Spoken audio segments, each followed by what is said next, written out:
ดีใจไผสิหายเว้าน้องแม่ตู้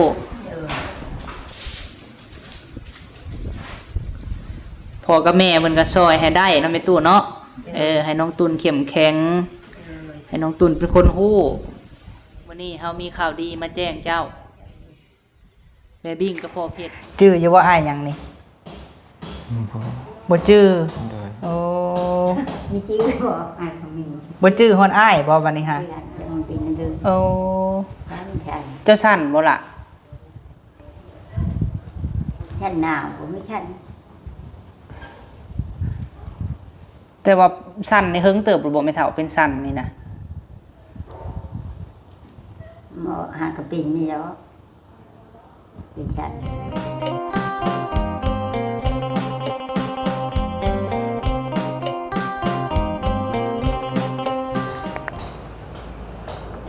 โดยกับทักไทยสบายดีเมียป้าพ่อลุง FC เนาะที่หักแพงบ่าวพามีเด้อพี่น้องเอ้ยมื้อนี้มาเปิดคลิปอยู่ในป่าเนาะพี่น้องเนาะว่าบ่มีลมแน่ถ้าว่าออกนอกอยู่เดินแถวเฮือนแม่ตู้คำแถวเฮือนบ่าวพามีก็สิได้ยินเสียงลมนอกโอกอยู่พี่น้องเอ้ยพายุเข้าบ่หรือว่าฮอดฤดูเดือน12เดือน1แหละพี่น้องเอ้ยลมแรงเนาะพี่น้องเนาะโดยเอาพี่น้องเอ้ยก่อนอื่นมืดเนาะถ้าว่าใครมาเบิ่งคลิปบ่าวพามีแล้วก็ฝาก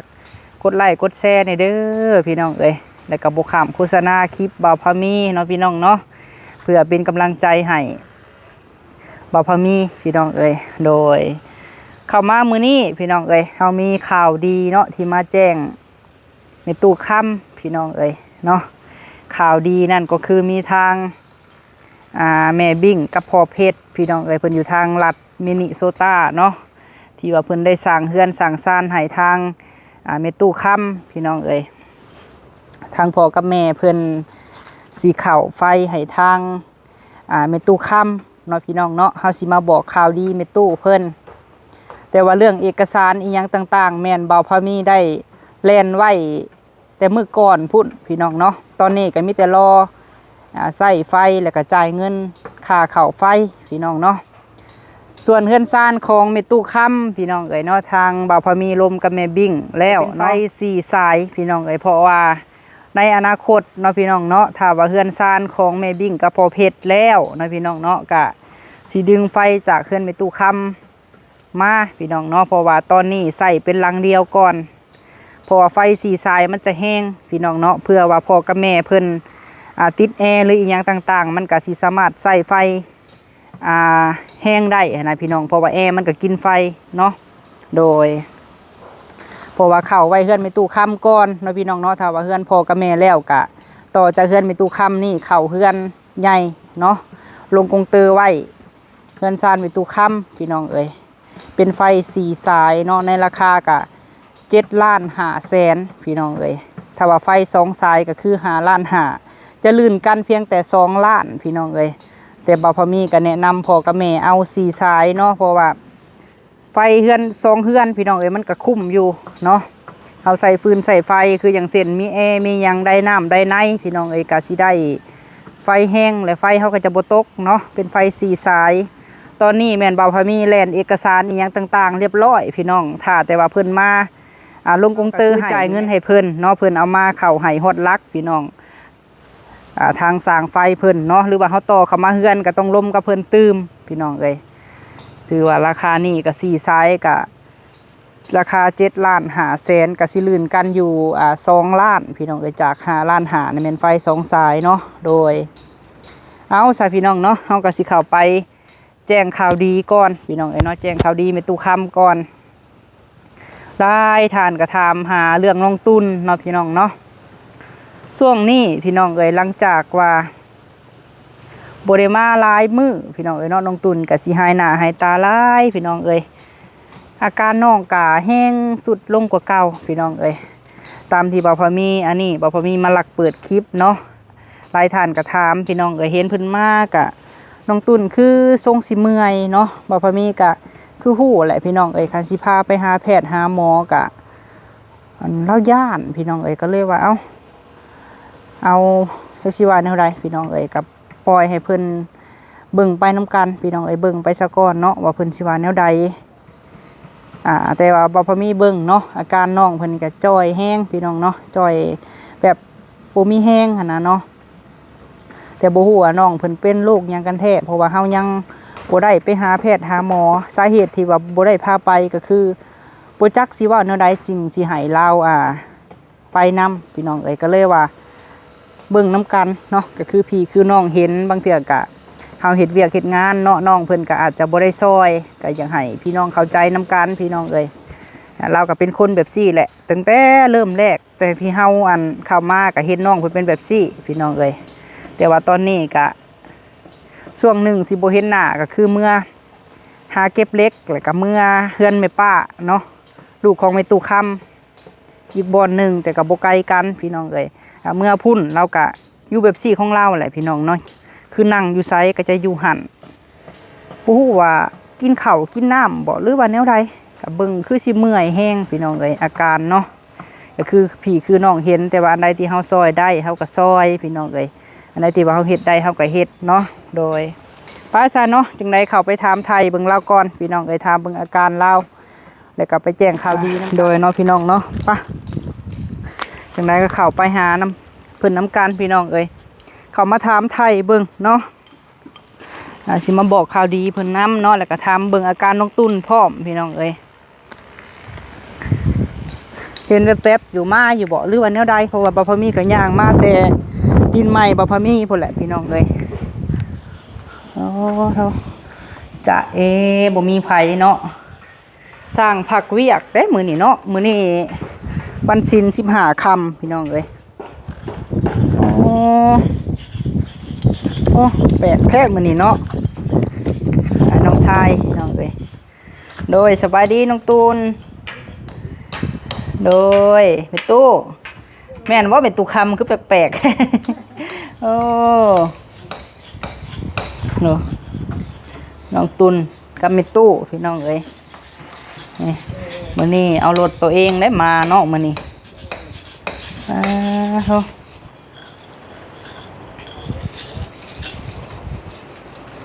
เสร็จกะโลกินข้าวแล้วตุนยังข้าวเที่ยงบ่หรือข้าวเช้าบ่ทันกินข้าวเที่ยงโอ้เป็นตู้หนาวว่าเป็นตู้จังใส่วอร์มค่ะหนาวดิสร้างเพิ่นพักบ่คือมีสมอยอยู่ไม่เท่าโอ้สั่งผักเวียกผักงานพี่น้องเอ้ยวันศีลเนาะโดยหยุดงาน1 วัน15ค่ำวันศีลพี่น้องเอ้ยไอ้สร้างบางบ่อนก็เฮ็ดเนาะมันไม่เท่าเนาะบางบ่อนก็ลุยงานปกติพี่น้องเอ้ยโดยโอ้เสื้อไอ้พะมีซื้อให้บ่นี่ฮะโอ้ได้วอร์มมาใส่ไม่เท่าไผเอาวอร์มให้เจ้าซื้อบ่เก็บเอาวอร์มล่ะโอ้โดยอยู่2อันไม่เท่ากับลานมันบ่เป็นห้อยบ่ไม่เท่าเอาอันขูดนะเอาอันซิวค่ะ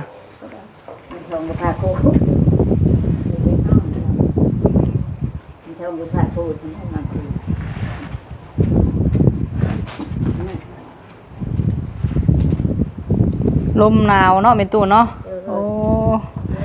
น้ำมันหันมีอยู่บ่น้องในอันทางรถนะเบิ่งอยู่บ่ได้เบิ่งซ้ำเจ้าว่าแห้งทางแล้วบ่จักเนาะ ใส่จักเทื่ออะไรไม่เท่าแต่ซื้อรถมานี่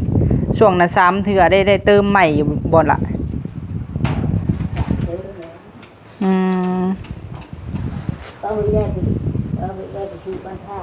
ไปสูบบ่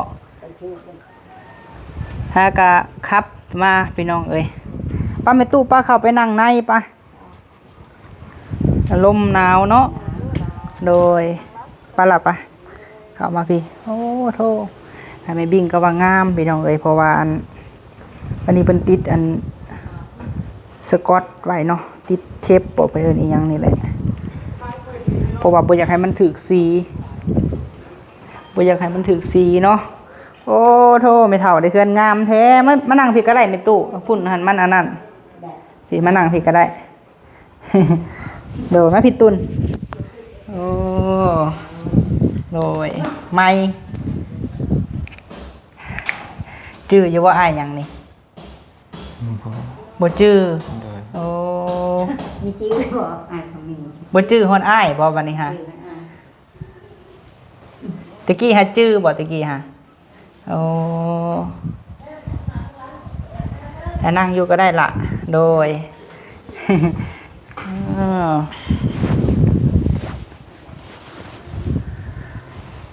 อ้าวโธ่มากับหลาน2 คนเนาะมื้อนี้เนาะ โอ้ย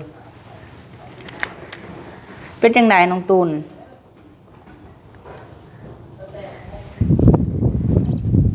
มากับแม่เฒ่า2 คน อันหลังจากน้องเมื่อพุ่นหันได้ไปอยู่บ่เก็บเหล็กหั่นล่ะบ่ได้ไปโอ้เมื่อพุ่นกะ ทำไม่เท่า เมื่อพุ่นก็อยู่อันอยู่เฮือนเพิ่นเนาะอยู่เฮือนแม่ป้าเนาะโอ้โดยวันนี้กินฮอดแม่ตู้แล้วมาบ่น้องกินฮอดแม่ตู้แล้วก็มาหาแม่ตู้พี่น้องเอ้ยอยู่พี่แน่อยู่พุ่นแน่เนาะแม่ตู้เนาะ เดี๋ยว บักหลาเจ็บไซค่ะ ตอนนี้หันอาการเป็นยังไงน้องตูน บอกเลย กินข้าวกินน้ำแซ่บอยู่บ่ตอนนี้ฮะกินข้าวไม่ตูดสังเกตอยู่บ่น้องตูนกินข้าวมันก็กินข้าวหลายอยู่บ่ เมื่อกี้กินไม่ได้หลายกินเล็กน้อย เออ กินเท่า โด น้อย ยเดี๋ยวว่างอยากเป็นข้าวอยากน้อยกินอีกไม่ได้มียาจะกินอีก โดย ต้องมีความยา ไม่กินข้าวบ่แซ่บปานใดเนาะมีความ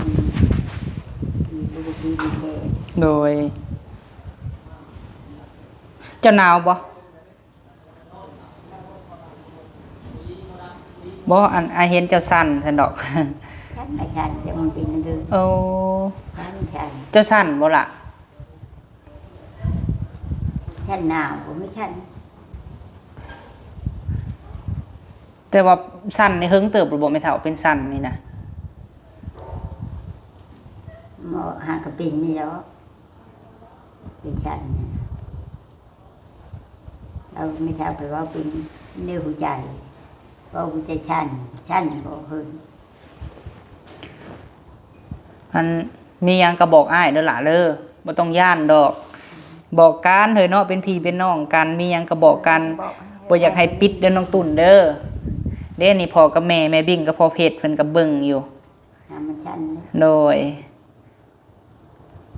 บ่ที่แรกเฮาคิดว่าน้องเพิ่นหนาวเนาะแต่ว่ามือเพิ่นแบบสั่นพี่น้องเอ้ย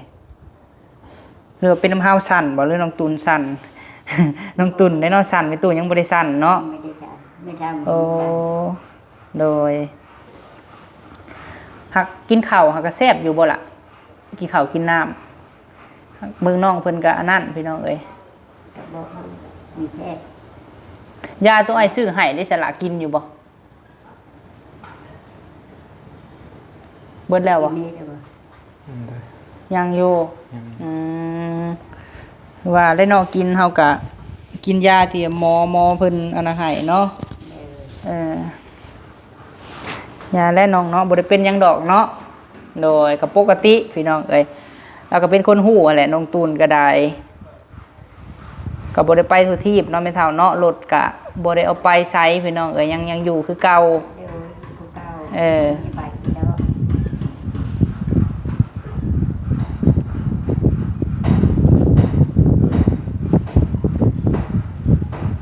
หนาวเมื่อวานนี่ก็บ่ได้มานะแม่ตูนเนาะ มาไม่ได้มาวัน เออ เราไปโดนน้ำ โดย เรียกว่า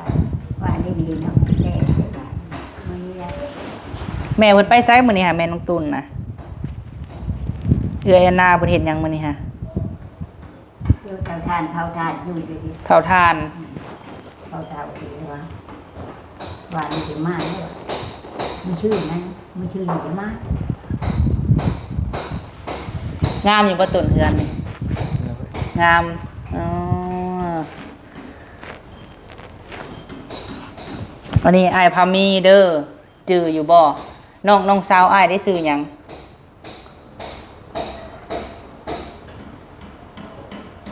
จื้ออยู่บ่ ชื่อ สาวหยัง เอ้ย เอื้อยเอื้อละตีโดยงามอยู่เนาะไม่เท่าเนาะพอดีแล้วน้องตุนนี่อยู่ห้องนั่นห้องนี่ได้น้องตุนเนาะห้องนี่ห้องใหญ่สำคัญพี่น้องเอ้ยแต่ว่าห้องเป็นตุค่ำกับเอ้ยอันนานี่สิใหญ่ลื่นกลัวน้องไม่เท่าเนาะเพราะว่านอน2 คนน้องตุนนอนผู้เดียวห้องชายโสดพี่น้องเอ้ยชายโสดนี่เข้ามาระเบียงมานี่ก็มาในเฮือนเลยฝันก็สิเป็นจริงแล้วตุนเลยจักหน่อยก็สิได้ขึ้นเฮือนงามแล้วบาดนี้รถก็มีขี่เนาะไม่เท่าเนาะเฮือนงามก็ได้อยู่แต่บนอยู่บนเศร้าก็สิบ่ได้ยับย่ายไปใส่แล้วบาดนี้มีแต่เบิ่งไม่เท่าเด้อล่ะเด้อเบิ่งแล้วไม่ตู้ก็เท่าเลยโดยวันนี้ไม่ตู้สิได้พึ่งร้านแล้วบัดนี้เนาะได้พึ่งได้อิงร้านกับลูกสาวเบิ่งเอาแล้วน้องเอ้ยไม่ตู้เนาะอายุก็80 ปลายเลยเผาทานแต่ละมื้อก็ได้ไม่ตู้พักหนาวแล้วบ่ได้ไปตัดไม้บ่ไม่ตู้เดี๋ยวนี้ไปมันหนาว หนาวก็พักพรไม่ตู้เอ้ย หนาวก็พักผ่อนเพราะ เลย พุ่นละหนาวมื้อดีกว่ายังไปอีก งานถาดยิงห้างน้องตุ่นสิไปอยู่บ่งานถาดนี่อยากไปอยู่บ่อ๋อป้าเนาะมันไก่ซ้ำพาน้องตุ่นไปเนาะไม่เท่าเนาะสิพาหลานไปอยู่บ่งานถาดนี่ เดี๋ยว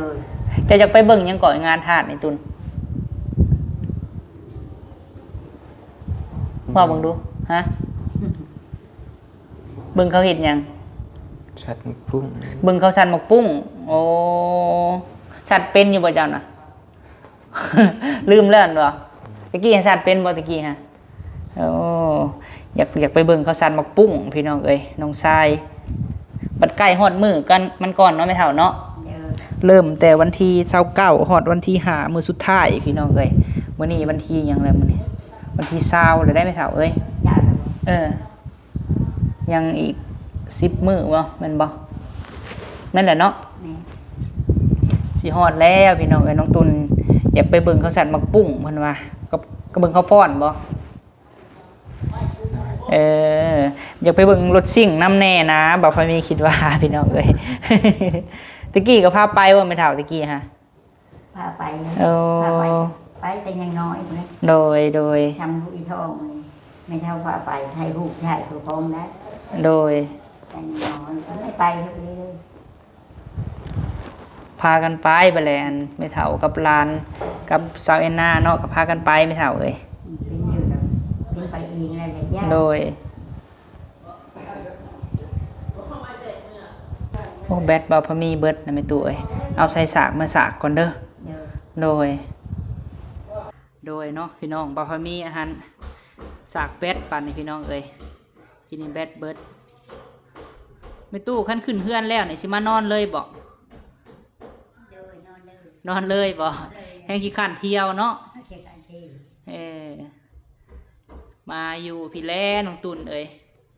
น้ำในสะดวกสบายเนาะ เดี๋ยว ถ้าว่ามีทานกะจุดทานเนาะไม่เท่าเนาะคือว่าอันแม่น้องทงเพิ่นอันสิไปอยู่ตูบบ่ได้ยินเพิ่นเว้า แม่หนู โอ้ ไปยูทูบ มันมีตู้เฮ็ดทานได้ซะบัดนี้ ได้ คันบ่เฮ็ดตูบใหม่อีกเนาะไม่เท่าเนาะ ไปมีทูบใหม่ เจ้าก็ได้ยินอยู่บ่เพิ่นเว้านะ อันนี้เป็นไงเนี่ยเราคือเนี่ยก็เนี่ยบุญเราเจ้าขี้ยาไปใช้ทูบมันอยู่เตาถ่านผูกเพราะกงไม้ผูกมัน มีเฮ็ดอยู่กกไม้เนาะ ผูกอยู่กับผูกมัน โดยคือว่าแล้วพี่น้องเอ้ย ทำทูบผักที่ บุญคำนำสู้ไม่เท่าเอ้ยมีเฮือนมีซ่านแล้วก็ถ้าว่าบ่ให้แม่ตู้เฮ็ดทานเนาะจักบ่สิเฮ็ดกินหยังพี่น้องเอ้ยบ่พอมีก็ว่า ถ้าว่ามีทานก็เฝ้าทานเนาะไม่เท่าเนาะถ้าว่าบ่มีทานก็มาอยู่เฮือนเฮาแม่ตู้เอ้ย เอามาเฮ็ดทานเนาะถ้าว่าแม่ตู้บ่เฮ็ดก็บ่ฮู้ว่าเราสิกินหยังอนาคตต่อไปเนาะแม่เฒ่าเนาะแต่บัดนี้เฮ็ดทานก็สิบางเบาลงเพราะว่ามีบ่อนอยู่มีบ่อนมีเฮือนเนาะแม่เฒ่าเนาะมีเฮือนอยู่มีบ่อนนอนนอนก็หลับบ่ได้คิดว่าโอ้ยย่านบ่มีเฮือนมีแต่ว่าคิดแต่ว่าหาอยู่หากินก็ซื้อข้าวซื้อน้ำกินเนาะโดยแต่ว่าให้แม่ตู้ป้าอาชีพเฮ็ดทานนี่คันแม่ตู้บ่เฮ็ดทานเนี่ยจักสิกินหยังพี่น้องเอ้ยเนาะ แม่ไม่ได้กิน แต่เฮ็ดก็บ่อยากให้ขมุกขมุมคือเก่าเด้อแม่ตู้เด้อเพราะว่าแม่ตู้หั่นอายุหลายแล้วแล้วก็ยันว่าล่มว่าเท้าโดยล่มเลยปีนี้ล่มแล้วบ่มาพี่น่ะล่มอยู่บ่ มันพี่ล้มมันได้ไหม ยันว่าล่มลูกหลานบ่เห็นทันดอกไปผู้เดียวแม่เอ้ย ไปพอดี เข้าป่ากันมาเข้าป่าเลิกเพราะว่าล่มแล้วลูกหลานบ่เห็นน่ะบ่แห้งคันว่าไปนำข่าวลาตรีคำเก่งเอื้อแหลมยังว่าใครเขาสิเห็น แม่ไปพอดีนะ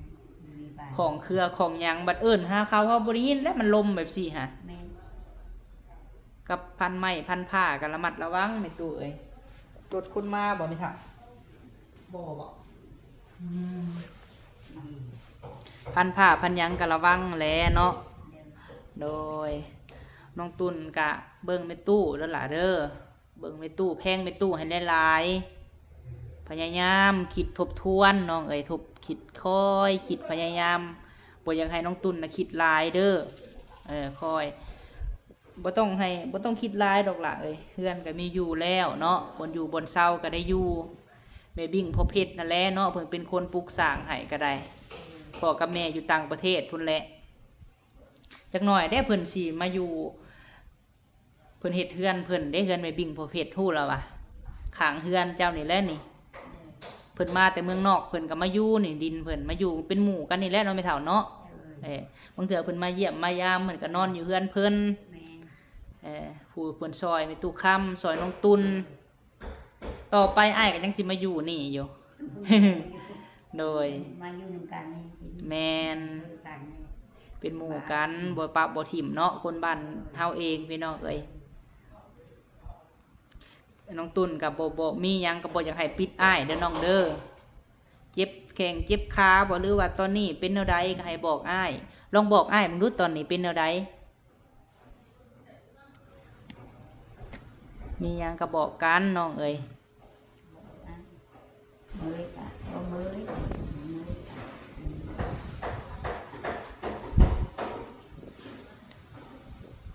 เป็นอะไรล่ะ ดีใจโอ้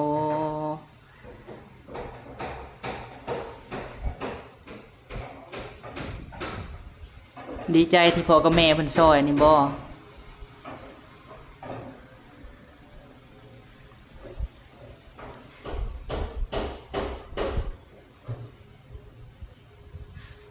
ดีใจไผสิหายเว้าน้องแม่ตู้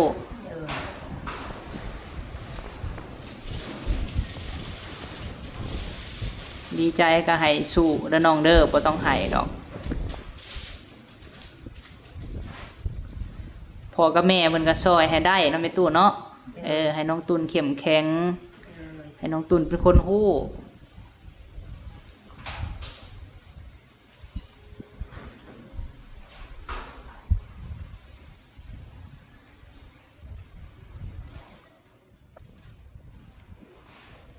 เอาซะเนาะไอ้มามื้อนี้เด้อตุนเด้อมามื้อนี้มาแจ้งข่าวดีได้มื้อนี้เสร็จก่อนน้ำตาค่ะบ่ให้คนฮู้ให้สิให้เว้าไอ้สิบอกข่าวดีจุเจ้าเด้อไอ้ตู้มื้อนี้เฮามีข่าวดีมาแจ้งเจ้าแม่บิ่งกับพ่อเพชรเพิ่นสิเข้าไฟให้ดีใจบ่ได้ไฟบัดนี้ đi chạy โอ้ chạy điดู เพิ่นสิใส่ให้4สายเลยเด้อแม่ตู้เด้อเพราะว่าต่อไปแม่บิ่งกับพ่อเพชรนั่นหลังจากแล้วเฮือนเพิ่นก็จะดึงตัวนี้ไปเฮือนเพิ่นนำ4สายนี่อนาคตคือพ่อกับแม่เพิ่นเฮือนเพิ่นนั่นเพิ่นสิเข้าแอร์ติดแอร์หยังมันก็สะดวกสบายโดยดีใจบ่ล่ะสิได้ไฟแหละสิบ่ได้มืดแล้วบัดนี้ chạy ส สิได้ฟืนได้ไฟแล้ว ทางพ่อกับแม่บิ่งกับพ่อเพชรคือเก่าเด้อล่ะเด้อผู้เพิ่นเข้าไฟให้ผู้เพิ่นเฮ็ดเฮือนเฮ็ดซ่านให้และแม่ตู้เอ้ยบ่อยากให้แม่ตู้มืดเพิ่นว่าสิได้เข้าฟืนเข้าไฟให้เอกสารนั่นเฮาอันเอาแล้วแม่เฒ่าเอ้ยเอาแหละไปอันสิ้นในบ้านเรียบร้อยแล้วไปส่งให้เพิ่นแล้วมีแต่ว่าเพิ่นว่าถ่าไฟประมาณอีกน่าจะเบิ่งเด้อมื้อนี้ประมาณวันจันทร์วันค้านนี่บ่หรือว่าแนวใดเพราะว่าผู้แล่นก่อนเนี่ยเพิ่นเว้าว่านนี่เพิ่นว่าสิได้วันศุกร์เพราะว่าเฮายืนไปอันเทื่อที่2ได้แม่เฒ่าโดยบัดนี้หันได้ไฟแล้วก็สิบ่ได้งมมืดแล้วเนาะแม่เฒ่าเนาะทางลูกสาวลูกชายเจ้าคือเก่าแม่เฒ่าเอ้ยทางลูกบิ่งลูกเพชรเจ้าหั่นแหละแม่รัดแม่เรื่องก็ฝากถามข่าวอยู่เพิ่นก็ว่าให้แม่ตู้สู้ๆเด้อแม่ฮักเฮาทั้งแม่รัดกับแม่เรื่องให้แม่ตู้สู้ๆเพิ่นว่า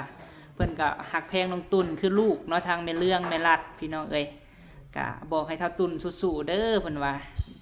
เป็นกำลังใจให้เท่าตุ่นเนาะแล้วก็หลายท่านก็ฮักแพงเจ้าเด้อตุ่นเด้อFC แม่ FC โดยเฉพาะแม่บิ่งพ่อเพชรเพิ่นก็ฝากความห่วงใยมาอยู่โดยอย่างไรก็ให้สู้ๆต่อไปไม่เฒ่าเอ้ยเฮาบ่ได้ปะบ่ได้ทิ่มเฮาก็มาตลอดเนาะ ทำบ่เห็นกันก็ดำมือพี่น้องเอ้ยเมื่อวานนี่บ่เห็นไม่เฒ่าโอ้ว่าไม่เท่าหนาว ไม่เฒ่าหนาว หนาวก็ต้องไปแล้ว แม่นแหละเนาะมีจักพื้นผ้าห่มใหม่อยู่เฮือนผู้ชุมนต์ก็ขึ้นเฮือนนี่ไม่เฒ่า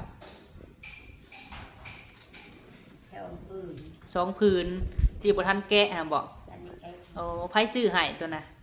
เจ้าซื้อเลยเฮาซื้อให้โอ้มากับมันยาหอนเลยบัดอันนั้นได้ซะไม่เฒ่าอัน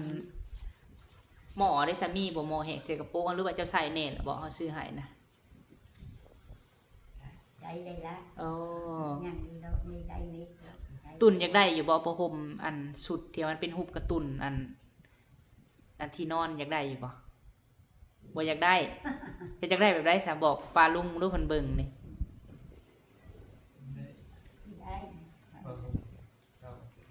ผ้าห่มเก่าก็ได้โอ้และเฮือนใหม่ก็เอาใหม่แหละเนาะคิดว่าอยากได้ผ้าห่มที่เป็นรูปการ์ตูนที่นอนบ่นอนนุ่มๆอยากได้บ่โอ้โดยมีตู้มียังก็เอาดอกเนาะมีตู้เนาะหากเพิ่นว่าผ้าห่มเพิ่นตอนนี้น่ะมี2พื้นที่บ่ทันแกะเนาะพี่น้องเนาะบ่ทันแกะออกจากศพโดยหมอแหกใส่กระโปะที่บ่พอมีเคยซื้อให้ลาวน่ะมีตู้น่ะใส่แน่แล้วบ่แม่นเฒ่าใส่ได้แล้วเอาถือว่าถ้าให้สร้างเพิ่นแล้วก่อนแม่เฒ่าเอ้ยให้สร้างผักไปหากินบ่ก็สร้างหรือว่าแนวใดเนาะโดยวันศิลหรือว่าเนาะสร้างบางบ่อนก็พักพี่น้องบางบ่อนก็บ่ได้พักคือสร้างเพิ่นมาเฮ็ดเฮือนเฮาก็บ่ได้พักต้องลุยเวียกพี่น้องเอ้ยบ่มื้อนี้ก็มาสร้างเฮานะมาเพราะว่าอันลูกหันเว้ากับแม่บิ่งกับพ่อเพชรว่ายืมจักรปั่นไฟเพิ่นไปเจาะไม่เท่าเอ้ยไปเจาะอันเทคานโดยมีแต่ว่าเฮาก็แจ้งข่าวดีมีตู้ไว้เด้อถ้าว่าเพิ่นมาเข้าปืนเข้าไฟมันก็สิโทรหาเฮาแล้วเพิ่นก็ใส่ไว้ในเฮือนในตู้นี่แหละเนาะพวกคือความหมายหั่นราคาแม่น7,500,000ได้ไม่เท่าเด้อ7,500,000เป็นไฟ4สายถ้าว่าไฟ2สายนะ5,500,000มันก็ลื่นกันอยู่2ล้านเนาะไม่เท่าเนาะโดยแลเฮาเว้ากับพ่ออันแม่บิ่งพ่อเพชรว่าเอาไฟ4สายก็สิได้ต่อเป็น2เฮือนโดยเพราะว่าเขาจะมาลงไว้ในรักของเฮาคงเตอร์เฮาแต่ตัวแล่นไฟเข้าเฮือนนี่สิถามเพิ่นอีกว่าเพิ่นสิเอาน้ำเท่าใดหั่นน่ะแม่เฒ่าโดยแต่ส่วนหลายมันก็สินักน้ำกงเตอร์แม่เฒ่าเอ้ยคืออันเฮือนไอ้โจ้เห็นบ่ข้างเฮือนเจ้านี่เพิ่นมีกงเตอร์เพิ่นแล้วเพิ่นก็จะบ่เอาแพงประมาณ2ล้านปลายหรือ3ล้านหรือว่าบ่ฮอดพี่น้องเอ้ยเนาะเพราะว่าเพิ่นมีกงเตอร์แล้วหั่นน่ะ แต่ว่าเฮานี่มานักนำกงเตอร์เฮาบ่มีกงเตอร์เดิโดยกงเตอร์เฮาก็บ่ฮู้ภาษาไทยเพิ่นเอิ้นแนวใดเนาะพี่น้องเนาะอีหยังว่าพอมีบ่เป็นบ่จักคำอื่นพี่น้องเอ้ย โดยเอาซะแม่ตู้ให้เจ้าขอบบุญขอบคุณอวยพรให้ลูกสาวกับลูกชายได้แม่ตู้เด้อให้พรลูกสาวกับลูกชายแน่เนาะทางแม่บิ่งพ่อเพชรเด้อโดยฝากอวยพรให้เพิ่นแน่แม่เฒ่าโดย ลูกดีลูกเพชรนะคะไม่รักไม่ลืม โดย กระช้อยไม่ตู้เนาะ โดย คุณเข้าไปเด้อดีมีแห้งเด้อทุกคนเด้อเด้อเพชรมีทั้งใจมีเด้อสิ่งใดคือได้สิ่งนั้นเด้อเวลาเรามันนี่เด้อเด้อเด็กช่างตรงนี้กันดีมีแห้งกันเวลาเด้อมีแห้งเดี๋ยวนี้ตู้มัน โดยสาธุแม่ตู้เอ้ยขอให้เป็นพรแก้วพรทิพย์เนาะขอให้ลูกสาวกับลูกชายทั้งแม่บิ่งพ่อเพชรแม่รัดแม่เรื่องเนาะแล้วก็ FC ที่ว่าฮักแพงแม่ตู้ค้ำพี่น้องเอ้ยซอยผู้เฒ่าขอให้ได้บุญกุศลอันยิ่งใหญ่เด้อพี่น้องเอ้ยซอยผู้ที่ว่าเฮ็ดหายังก็บ่ได้แล้วนะพี่น้องเนาะซอยผู้ที่เพิ่น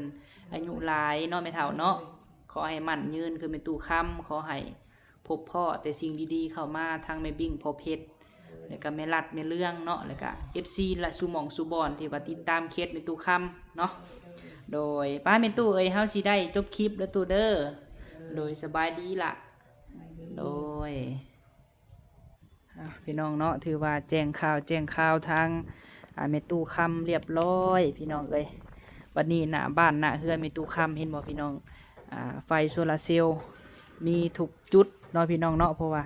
เจ้าของที่เพิ่นเขาให้ฟรีพี่น้องเอ้ยเนาะทุกจุดแม่นเพิ่นเอาเขาให้ทุกดินทุกตอนแม่นอันเจ้าของดินเพิ่นเขาให้พี่น้องเอ้ยเอาสำหรับคลิปนี้พี่น้องเอ้ยขอบคุญขอบคุณหลายๆเด้อเนาะทางแม่บิ่งกับพ่อเพชรเนาะอยู่ทางรัฐมินิโซตาพี่น้องเอ้ยทางต่างประเทศพุ่นแหละเนาะทางพ่อกับแม่ก็มีใจบุญใจกุศลพี่น้องเอ้ยอยากสุดซอยทางมีตู้คำให้มีฟืนมีไฟเนาะมอบแสงสว่างให้ปพมีได้แล่นเอกสารอีหยังต่างๆเรียบร้อยพี่น้องเอ้ยได้ไปยื่นให้เพิ่นแล้วเนาะทางมิแต่ว่ารอแต่เพิ่นมาลงไฟให้พี่น้องเอ้ยในราคา7,500,000 กีบเนาะถือว่าได้ไฟ4 สายเพราะว่ามันเป็นไฟแห้งพี่น้องเอ้ยเพราะว่าไฟ2 สายนี่คันเฮาสิต่อ2 เฮือนแต่คันมันมีแอร์มีหยังแหละยันไฟมันตัดพี่น้องเอ้ยเพราะว่าไฟ2 สายนี่มันก็ถ้าว่าเฮาใส่แอร์อัน1 2 อันเนาะพี่น้องเนาะมันก็กินไฟแห้งแล้วเพื่อเฮาต่อ2 หลังคาเฮือนก็เลยว่าแนะนำพ่อกับแม่ให้เข้าเป็นไฟ4 สายเนาะพี่น้องเนาะจังใดก็ขอบุญขอบคุณหลายๆเด้อพ่อกับแม่ขอให้พ่อเพชรกับแม่บิ่งเนาะพบพ่อแต่สิ่งดีๆเข้ามาขอให้พ่อกับแม่ร่ำรวย